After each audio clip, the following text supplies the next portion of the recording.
P can complete 1/5 of a work in 12 days and Q can complete 1/6 of a work in 8 days.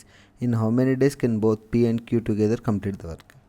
Actually ఇక్కడ P యొక్క work అనేది ఫ్రాక్షన్లో ఇచ్చాడు, Q యొక్క work అనేది ఫ్రాక్షన్లో ఇచ్చాడు.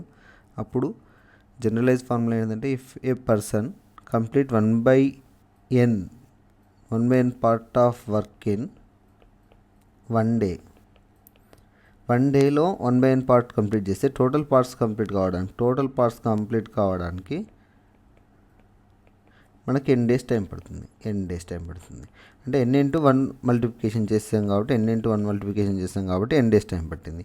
అదేవిధంగా P అనే పర్సన్ 1/5 ఆఫ్ వర్క్ కంప్లీట్ చేయడానికి 12 డేస్ టైం పెట్టినప్పుడు టోటల్ వర్క్ కంప్లీట్ చేయడానికి 12 into 5 = 60 days.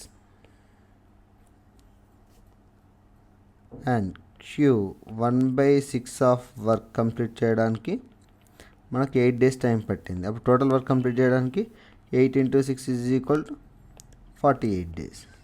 మనకు P 60 డేస్లో కంప్లీట్ చేస్తే Q 48 డేస్లో కంప్లీట్ చేస్తాడు. In how many days can both P and Q together complete the work అన్నాడు కాబట్టి PQ number of days 60, 48. LCM of 60, 48 will be the 240. అంటే total work అవుతుంది. 64 జా 48 5 జా. మనకు efficiency of P is equal to 4 units. Efficiency of Q is equal to 5 units. Total work unit 240.